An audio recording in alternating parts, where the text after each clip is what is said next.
Good evening, my friends. I must apologize. I was in my calendar tonight, and there it was, yet again, in my iPhone. A reminder of the most audacious and disgusting holiday on the calendar is to visit us this Saturday, April 12th. And it likely slipped my mind because I do not make merry myself of this holiday, but millions around the world do. And so I chose to do a night reading tonight out of our Bible of Passover. Passover is April 12th, and so let's read about this holiday like none other that my iPhone, by default, reminds me of, and most calendars around the world come printed with. So, Passover, Exodus 12. Lovely story. I'm in the New Living Translation, paraphrased. While the Israelites were still in the land of Egypt, the Lord spake unto Moses and Aaron, of course he did, and said, Announce to the community of Israel that each family must choose a lamb for a sacrifice, one animal for each household. Then the community of Israel must slaughter their lamb at twilight. They are to take some of the blood and smear it on the sides and top of the door frames of their houses.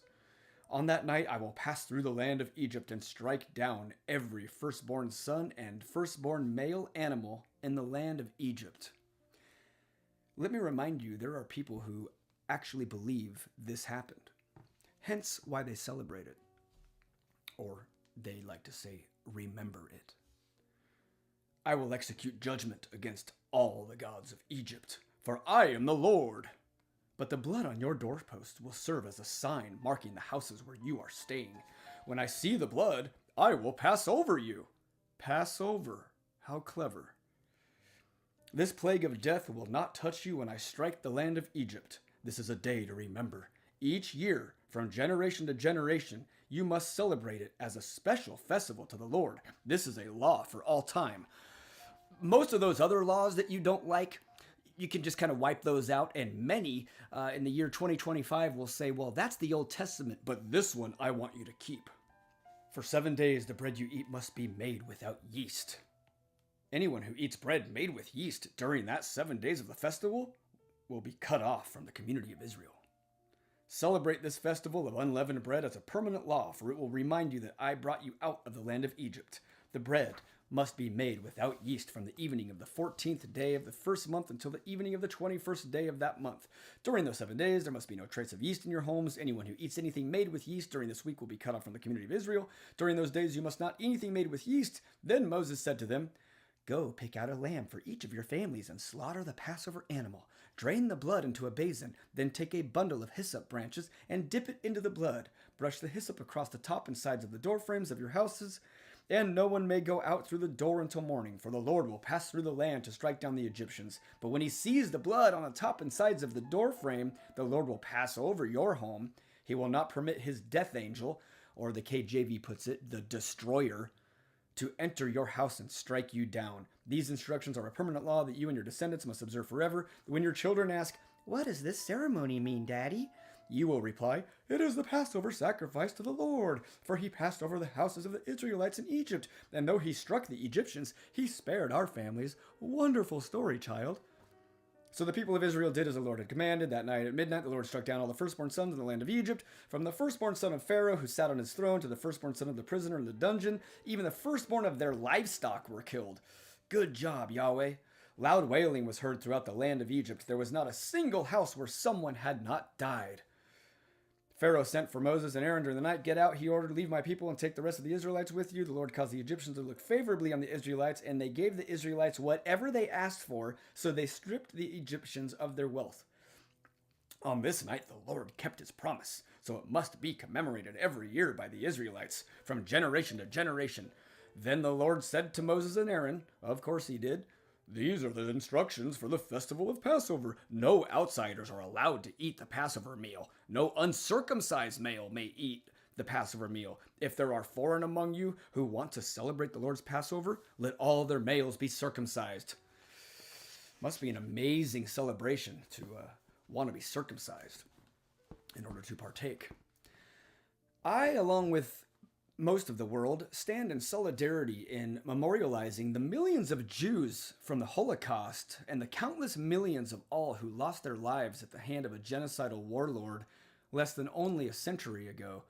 The unspeakably horrific massacring of innocent men, women, and children will forever remain etched on the core of Earth's crust as one of the greatest atrocities known to mankind.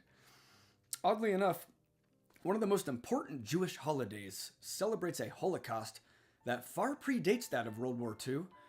Every year, both religious and cultural Jews from around the world unite for a week of lavish meals and rituals and shameless observance of Passover, the midnight murder of every Egyptian firstborn son, compliments of the Destroyer, or the Angel of Death, better known as God or Yahweh. This short body of facts alone should be enough for anyone to stamp this holiday as astronomically absurd, categorically obscene, and completely reprehensible, yet somehow it remains a sacred observance. For the Jews, I suppose it's easier to celebrate when God passed over the house of their people and murdered someone else's child rather than their own, though comparably, I don't think they nor the world would find it kosher if the Germans declared an annual week-long celebration honoring the slaughter of countless Jewish children in World War II. On that note, we of the world have failed the Egyptians. In the very face of such an audacious Jewish holiday, we have yet to institute the annual Feast of Overkill, a time when we solemnly remember this Holocaust of the Egyptian firstborn. For Egypt, it must be a strange time of year to find a nearby nation and its kin around the world reverently celebrating the execution of your ancestors' firstborn sons. Though exceedingly brazen, the Egyptians likely, and accurately, chalk it up as another wildly ridiculous myth. Let's review some key points regarding this holiday like none other. After all, what other large-scale annual celebration honors the mass murder of children? God's hardened Pharaoh's heart trick leads us to this 10th and final plague of Egypt.